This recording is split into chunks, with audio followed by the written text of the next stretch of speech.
exactly corporate governance? The definition most of us use for corporate governance is it's the relationship between shareholders, the board of directors, and the management of the company. And it's how that relationship is managed, which is corporate governance.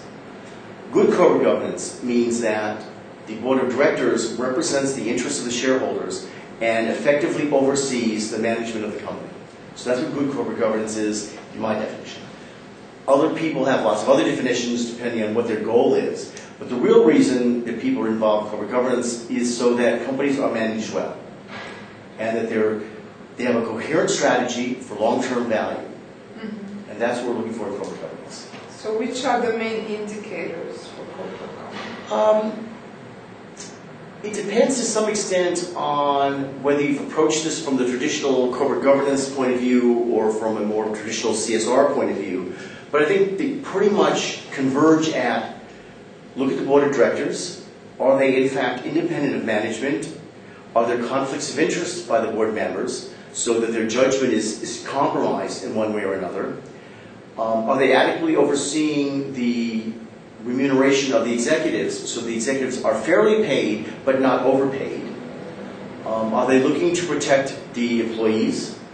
Are they looking to protect the environment? Are they taking issues that will affect the long-term activities of the company into account in managing the company?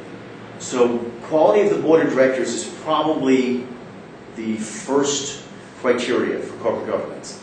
As one of my colleagues said recently, people don't invest in companies, they invest in people. So you're investing in the people that run a company and the people that are managing the board of directors. So that's probably your first stop for corporate governance. I think the second one obviously is financial. Does the company have a history of quality earnings? Are the earnings sustainable because they have a solid business practice and they have a solid strategy for identifying the markets and using them effectively? After that, what is the quality of the internal controls of the company? Are there adequate safeguards to show that the numbers that you're getting in the annual report reflect reality? Or are they, as they were at Enron, a complete fiction created by the finance department in collusion with auditors or with the passive consent of auditors, if nothing else? So second is financial. I think third comes down more or less to the externalities.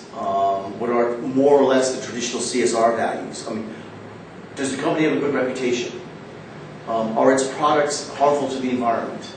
Are there health hazards associated with this company?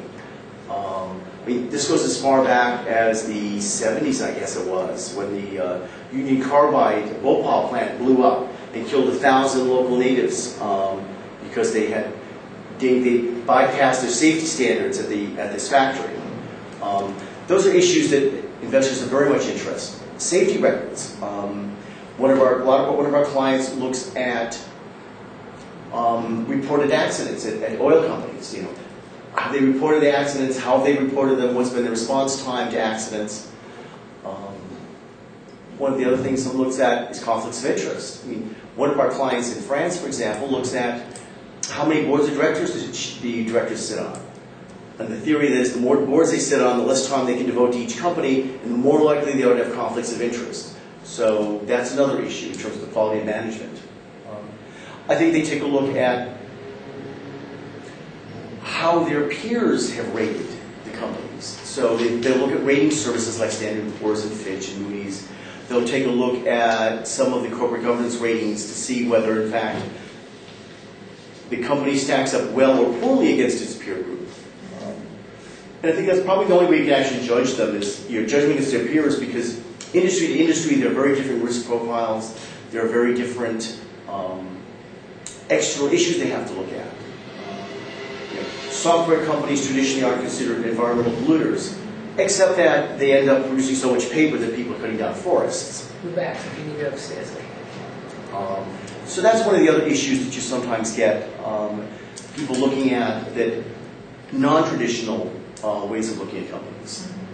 One environmental firm I know looks at the entire supply chain environmental impact. So it's not just, oh, is this company producing greenhouse gases or cutting down forests, but other people they do business with, or the people they get their supplies from, cutting down trees, carbon, CO2 emissions, all those other issues that go into a company.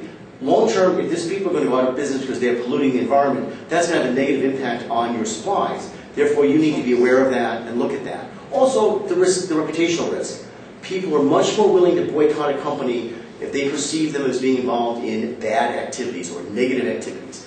And that's very much a risk that companies need to be aware of and need to take something to look at. So that's one of the issues our clients look at is, are there reputational risk issues that we need to be looking at?